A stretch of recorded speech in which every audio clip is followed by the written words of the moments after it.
Hi guys, this is a classroom management, not about the rules, all about the relationships KU session. So today we're going to talk about piecing our evidence together to make a successful classroom management plan and avoid that crime scene in your classroom that we don't want to have happen. So the first thing that we're going to talk about today are we're going to focus on the 5 pieces of trying to make sure classroom management is successful in your classroom. So that includes relationships, engagement, consistency, physical environment setups, and then challenging behaviors and what those mean for you in your classroom. So the first thing we want to talk about here is if you've never seen the video by Rita Pearson, you are welcome to YouTube that, take a moment and listen to it. But I'm just going to kind of talk through some really important things that she spotlighted in that quick TED talk. She talked about that James Comer had said, no significant learning can occur without a significant relationship. I think that we all know this, that if we don't build those relationships with our students, and they kind of look at us as an authority figure and they feel a little scared of us. So we want to make sure that we're building those positive relationships. And quite frankly, kids just don't learn from people they don't like. So we want to make them feel really important, really special. And so one of the things she did, and I also used this when I was in the classroom as well, is she kind of told them, you were chosen to be in my classroom. They set us up together because they want us to do these great things in the school this year. And so the kids feel really important. They feel like they were chosen. They felt like they were handpicked almost. And so, of course, teaching and learning should always bring joy, not only to yourself, but to your students. They should love to come to school. You shouldn't be hearing, I hate school, I don't want to go there anymore. So building those relationships will help that. And then one of my most favorite things that I got from this, even as a new teacher and listening to her talk, was their statement that they did every day. So I have that on the wall up here. I am somebody. I was somebody when I came, and I'll be a better somebody when I leave. And so Rita Pearson, she goes through this whole motto with the kids every single day, and they really start to believe it, because the more you hear something, the more you believe it. And so she really tried to build that positive spin of that we're going to do things, we're going to go places, we're going to be somebody. And so also when she was talking about grading, another way she built relationships were you see the little test here where it says the test, they got 18 wrong and 2 right.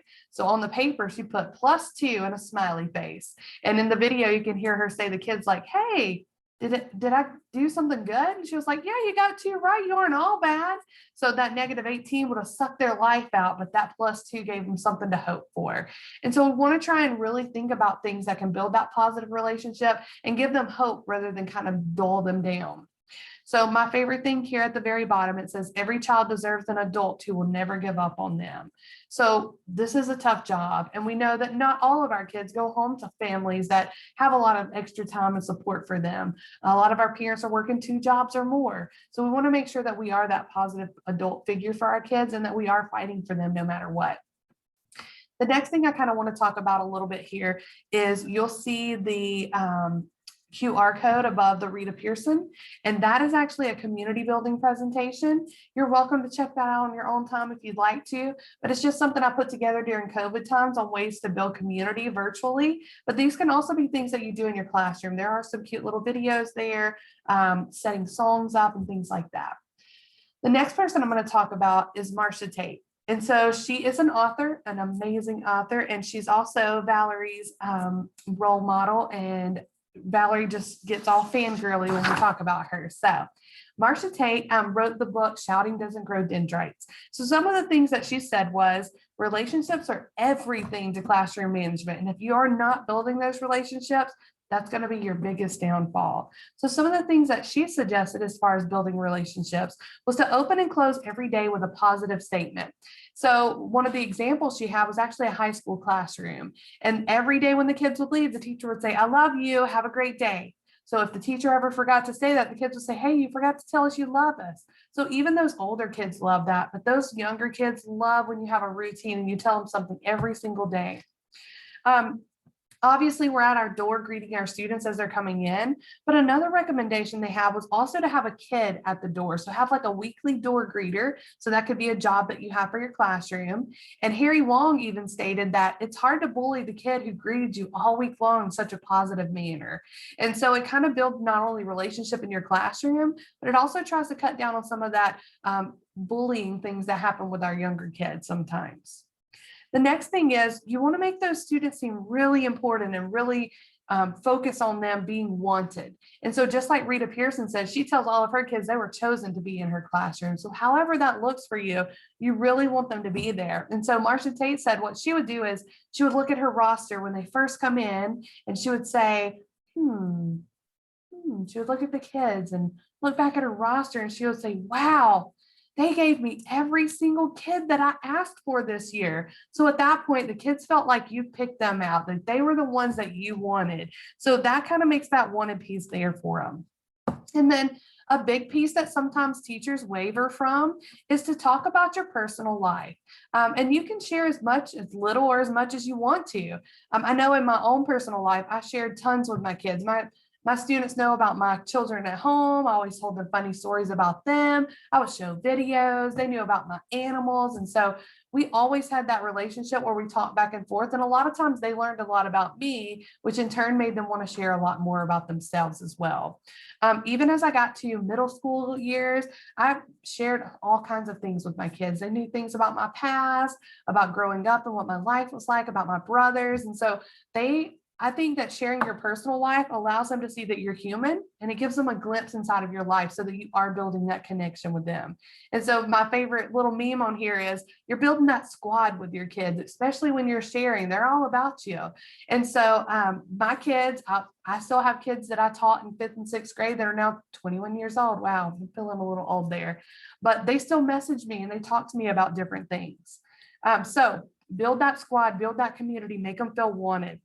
Get to know your kids. Talk about the likes and dislikes. Maybe if they're playing some kind of sport, you're asking them about like, hey, I know you had a game last night.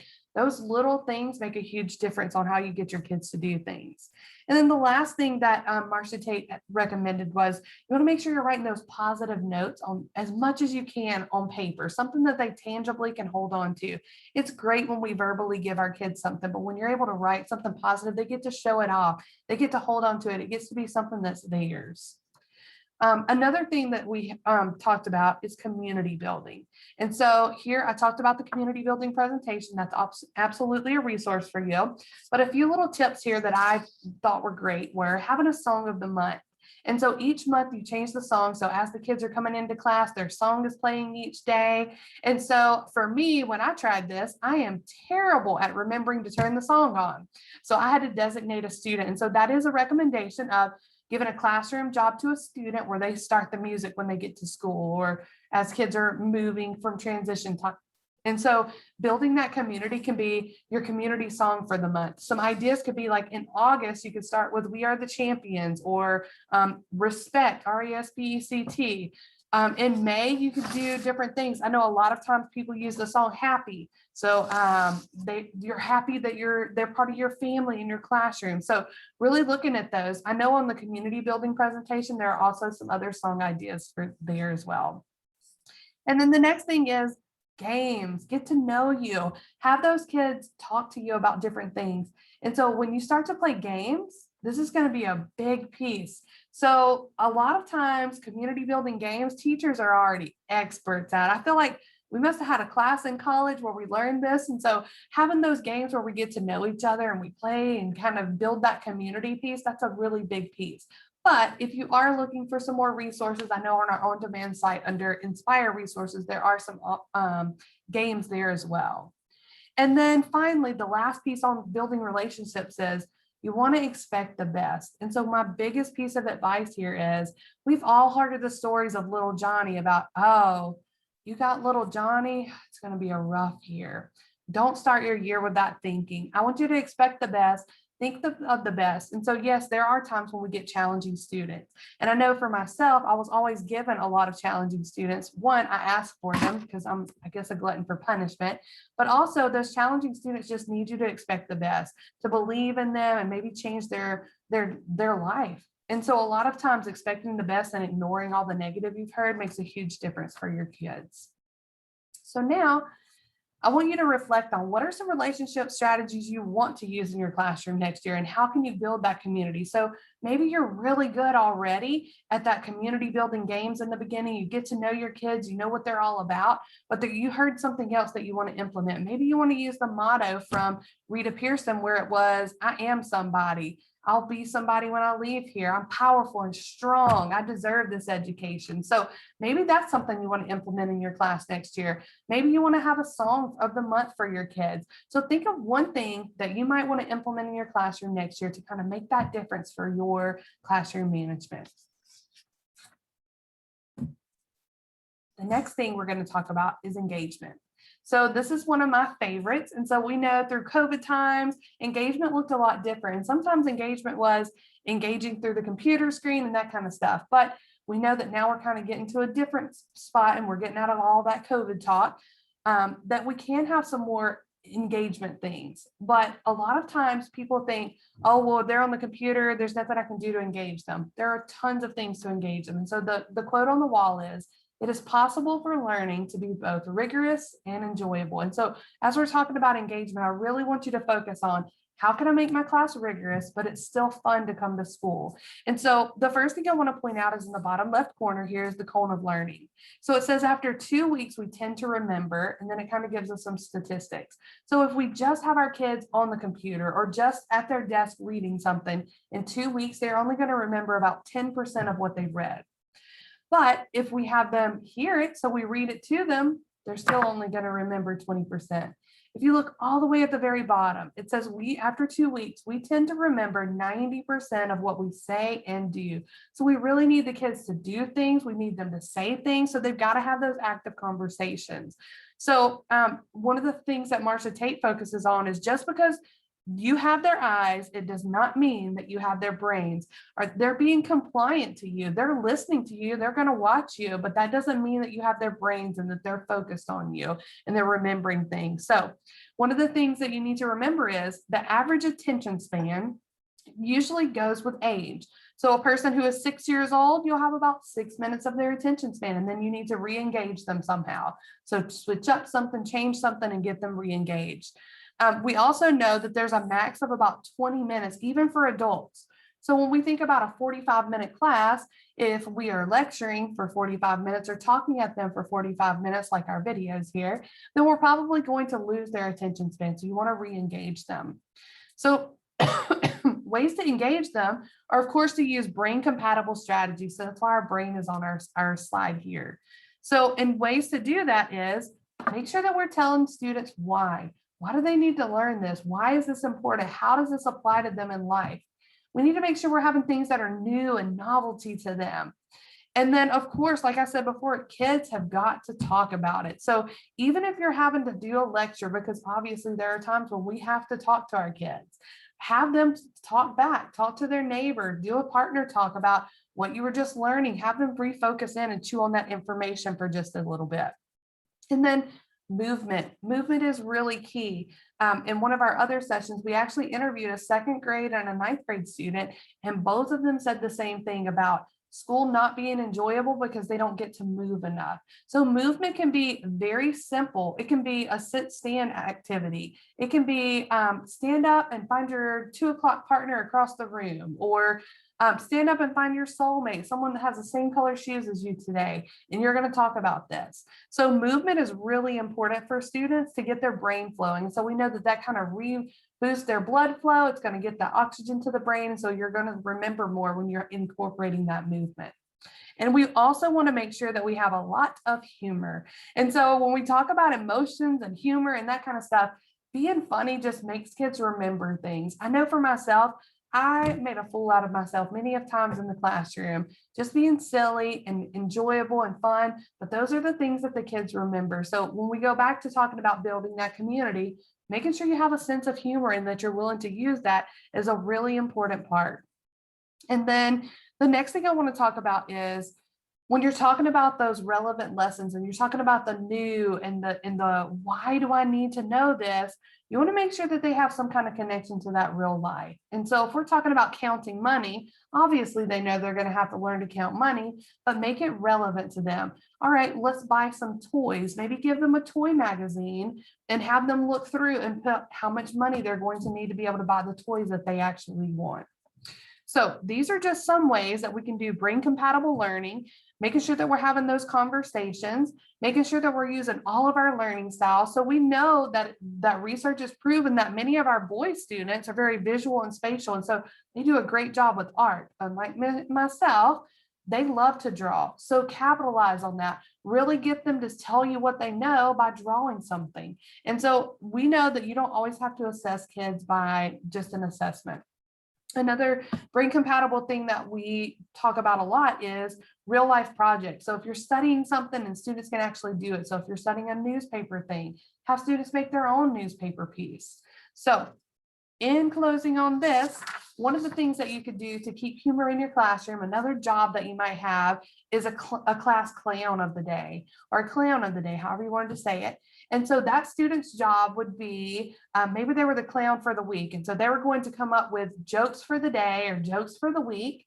And so of course they have to run the jokes by you before class, make sure that they're school appropriate. And so when you feel like things are getting a little meh and we need some blood flow, and we need some laughter, we need to kind of break things up, you could ask your class clown for the day to give us a joke. And so have everybody kind of have that humor piece. And it's a great way to kind of break up things and make learning fun.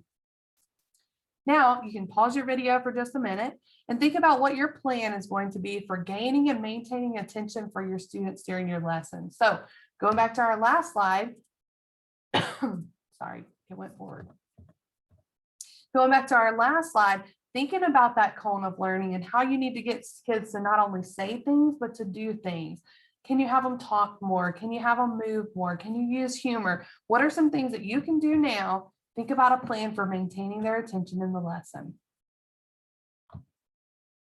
Next, we're going to talk about consistency, plan, and routine.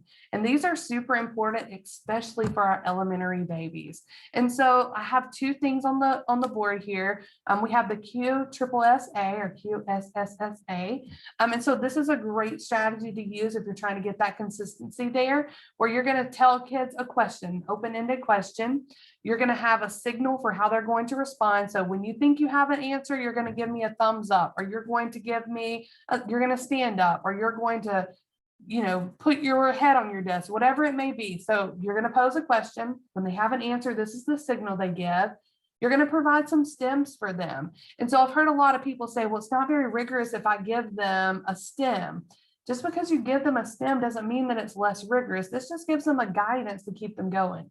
It also helps support our English language learners and helps give them something to go with. So your stem can be as simple as, according to this passage, or according to this video, I learned blah, blah, blah. Or it can be something as explicit as saying a complete sentence and leaving a couple of blanks and they only fill in the 2 blanks.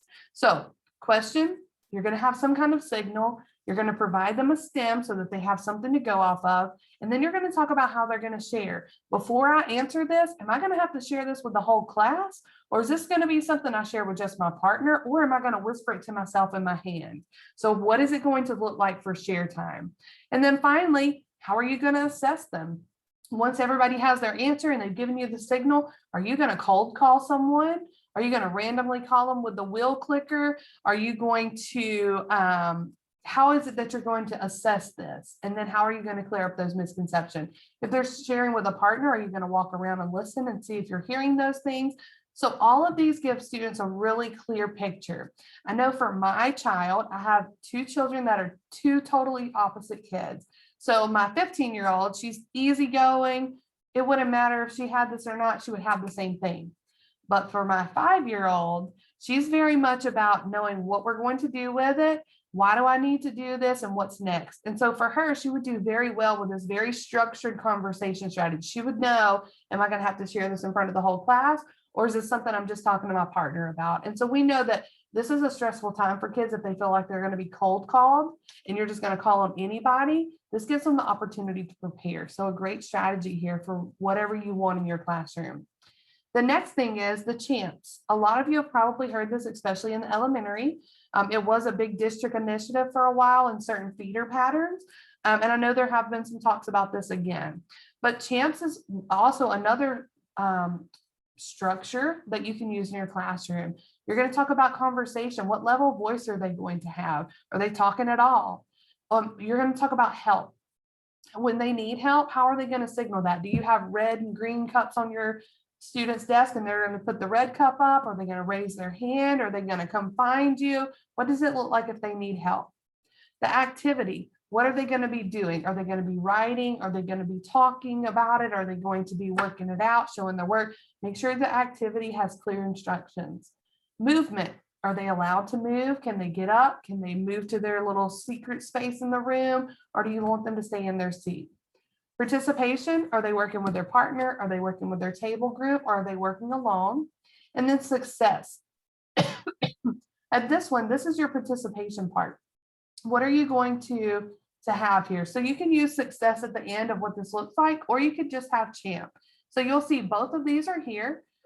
If you are successful, this is what you should accomplish by the end. If you don't want to put that on there, it's totally fine. And it still gives them some kind of guidance. So the conversation champs in the red and blue here on the right, you'll see says their conversation was that they weren't talking because they're doing a writing activity. If they need help, they're going to put their pencil or pen down and they're going to remain quiet because the teacher is going to be monitoring for who needs help. For the activity, they're focusing on writing and responding to the prompt. And if they finish early, which is really important to always offer that option, they're going to read a book silently until the teacher calls them back. Movement, if they need to return materials, they can get up. If they need to sharpen their pencil, they may not get up. If they need to throw trash away, they may not get up. If they need a hall pass, they are not getting up. So these are things that we have movement here if they're returning materials. But for the other things that we know our kids are going to try and say, well, I was just going to sharpen my pencil. You've already set those clear expectations of what you expect there. The next thing is participation. What does this look like for them? If they're participating in the activity, what does it look like? So here it says the writing focuses on the prompt. So here, if they're writing and they're focusing on the prompt, then they're participating. So there are a lot of different things. If you haven't checked out the Keller ISD instructional channel on the on-demand site, there is also some videos in the video library there for you to check out on Champs. So now I want you to just pause the video for a minute. And I want you to think about and reflect on what are some specific rituals or procedures that you need to implement that you can effectively manage your classroom. So this is a Padlet on the QR code here. You can go and look at what other people have put on here, as well as you can look at adding your own things so that you can share with others. So pause just a minute and do that.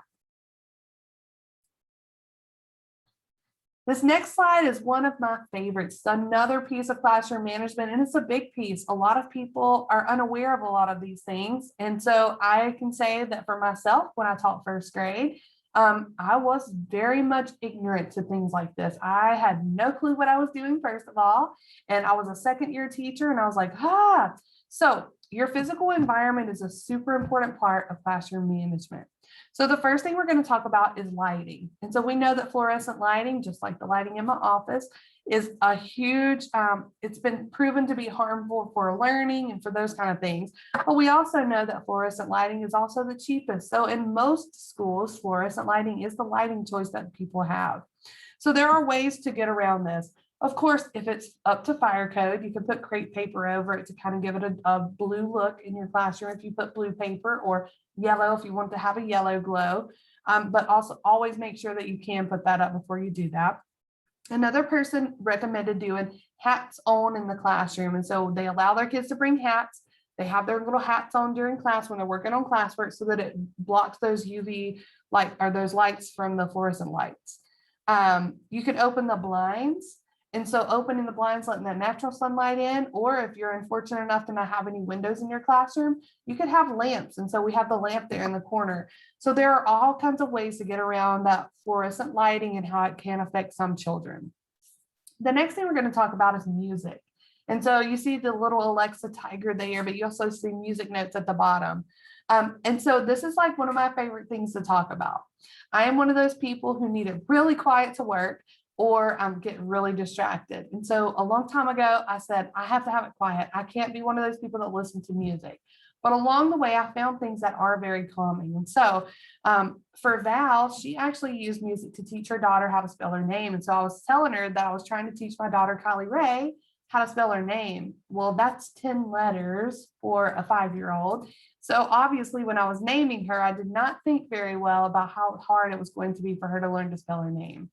So I put her name to a little jingle and we taught it to her in one day. She was spelling her name the very next day. She was writing her name the very next week in school. And so music can be very influential as far as teaching students something. And so it's a great way. For Kylie Ray's name, we just made up just a weird little jingle for it, and it just stuck. And so it doesn't have to be something that you're a good singer, because I am definitely not. It's just something that's fun and silly, and a lot of kids learn this way. For myself, when I was teaching middle school, they really struggled with English concepts. And so I purchased some English rap songs and I made a fool of myself in the classroom, of course, singing these, but my kids remembered them. I did simple things even as the helping verb song, which is to Jingle Bells. And so these students really caught on. They really remembered it. And so I have students now, still my 21-year-old kiddos that I taught in 5th grade, that message me. They're in college and they're like, today I sang the helping bird song in my head as I was taking this exam, or today I sang the rhythm and rap song about plot development when we were going over this reading passage in reading class. And so music really does stick with kids, and it just makes them remember things. So even if you're not talking about playing music in your classroom, putting information to music can be very, very helpful.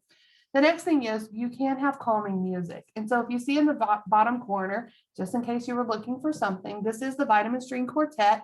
There are no words. It's just the instrumental pieces of songs that students probably know. And so this is a great thing if you're kind of have it in the background, just kind of lightly playing. It doesn't have to be loud because obviously that would be distracting. But it has been proven that classical music can help them to remember things.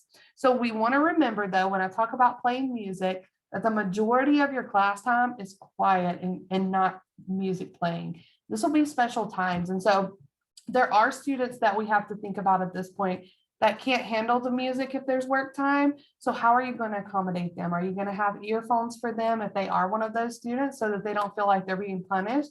Because we know that there's always that one student who the music may bother them, but they're terrified to tell you about it. So offer, hey, if music bothers you like it bothers me, then you're welcome to wear the earphones today while we play this music. Or you're welcome to move to the back of the room where you can't hear the music and put your headphones on. So whichever way that is. So I always want to point out that playing music is really great.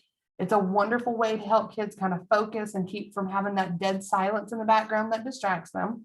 But we also want to be aware of kids that can't handle the music. So music's a great thing. The next thing we want to talk about is colors. And so obviously we know that reds and orange and deep yellows, those are exciting colors. And a lot of times if we have those colors all around our classroom seems to be really a buzz. So you want to think about your classroom culture and what that looks like, and then think about the colors that you have there. Calming colors are pastel colors. So like your pastel blue, your pastel green, earth tones, things like that. And so I taught reading, obviously, so I'm an ELA teacher. And so one of the things that I have learned is that my students that had challenging behaviors, my ADHD students, my ADD students, some of my oppositionally defiant students, a lot of times it was really difficult for them to read. And so they would look at a white piece of paper to read, or they would look at their textbook or anything. And they really struggled to focus on that. And so one thing that I learned, and kind of Marcia Tate actually points this out in her books as well, was that if you give them a pastel colored like layout that they can lay over that page. So I think that she offered like acetate paper that you could put over it. So I just did like the pastel colored sheet protectors, basically lay it over the page and the students can still read through it. It made a huge difference because their brain wasn't focusing on the bright white paper that was focusing back on them. And they were able to read that a lot better and with a lot different outlook. So the next thing we're going to talk about are colored pencils and markers. And so you see the markers over here on the table. And so colors can be a great way to get kids to remember things. So if you have notes for them and they underline in specific colors, then they're going to remember those. So color is going to call attention to crucial notes, and it makes it easier for our brain to recall things. So if you're ever needing to memorize something, even as adults, Blue is a great pen color that your brain for some reason really likes. I know for myself, bright colors to stick out to me. So if I use bright green, bright red, bright orange, those kind of things, they'll make my brain remember them more. And I can usually close my eyes and remember exactly where that word was on a piece of paper. So adding color can be really beneficial for memory. So now I want you to think about your physical environment in your classroom. You can pause the video if you'd like and kind of reflect on this. What can you do to change or add to your class to enhance that physical environment? What is it that would be really beneficial for your classroom?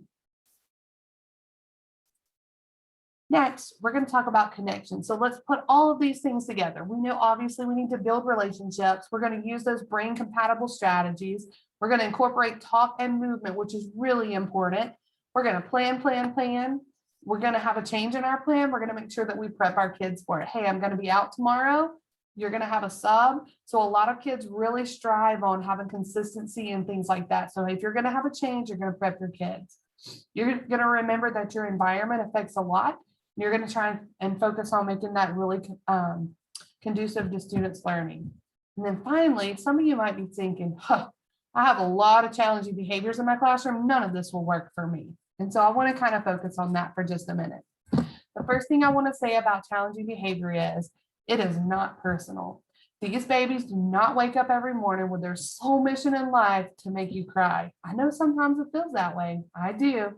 They truly have issues and they don't know how to cope with them. And they need an adult who will be an ally for them and kind of stick with them and understand it. So the tools that we have talked about, that brain compatible strategies, movement, just even if it's simple as sit and stand when you're answering questions, as simple as walking across the room for a partner. You can have specific procedures in place for these things to have kids not have chaos when they're there. A lot of times when I talk to teachers about classroom management and I talk about movement, I talk about humor, I talk about talk, they're like, I can't handle that. My nerves can't do that. I need them to be quiet sometimes. And so we need to do this. Well, if that's your philosophy, then you just need clear procedures in place. So if you want your classroom to run and have those things in it, just set procedures. Just because I tell you that your kids are going to talk doesn't mean that it's going to be a free-for-all and they get to talk about the weekend. You're going to give them clear procedures, just like we were talking about with the QSSA. You're going to tell them specifically what they're going to talk about. You're going to give them a sentence stem to kind of help redirect their brains. And then you're going to tell them how they're going to share. So adding those in also help these students that have challenging behaviors. They know what to expect. They know that you're being respectful of them as helping them get up. So using these tools will not fix everything in your classroom. The next thing I want to talk about is documentation. And so when you're talking about these challenging behaviors and you feel like there's nothing left for you to do, they just wake up every morning with their sole mission to make you cry, you want to make sure you're documenting everything. Document. And then remember that you are not on an island by yourself. You have a team, you have administrators, you have coaches, you have behavioral specialists. So don't feel like I can't reach out and ask for help because that makes me look weak. Because the only thing that makes you look weak is when you suffer alone and there's still a team there that can help you. So always reach out and remember that behavior is a lot like your classroom content. You have to teach behavior, and if behavior is not reaching where you want it to do, what do you do when someone's having trouble with reading? What do you do when they're struggling in math? You reteach it, you remodel it, and that's the same idea with behavior. So remember that behavior has to be taught, it has to be retaught, it has to be accommodated, and you have to think about what interventions could work. Now, I want you to look back just for a minute, think in your toolbox, what were consistent issues that you had in your classroom or classrooms next to you were having, or maybe your friends that are teachers? What are some classroom issues that you consistently had? And did you hear anything that you could possibly use to address those today? What we want you to do is we want you to think about listing some consistent issues that you've had or a teammate had on a piece of paper and think about some specific strategies that may have helped with that. Obviously, we're not going to fix everything, but what could have maybe helped de-escalate those things or prevent them from happening at all? If you're looking for a great resource for yourself, you may want Marsha Tate's Shouting Doesn't Grow Dendrites or Worksheets Don't Grow Dendrites. Both of those are great resources for you if you're looking for ways to help in your classroom. As always, if you need anything, you can email myself, Heather Gayona at kellerisd.net, or Valerie Miner, and we're welcome to help you. And we're excited to hear from you. Thank you.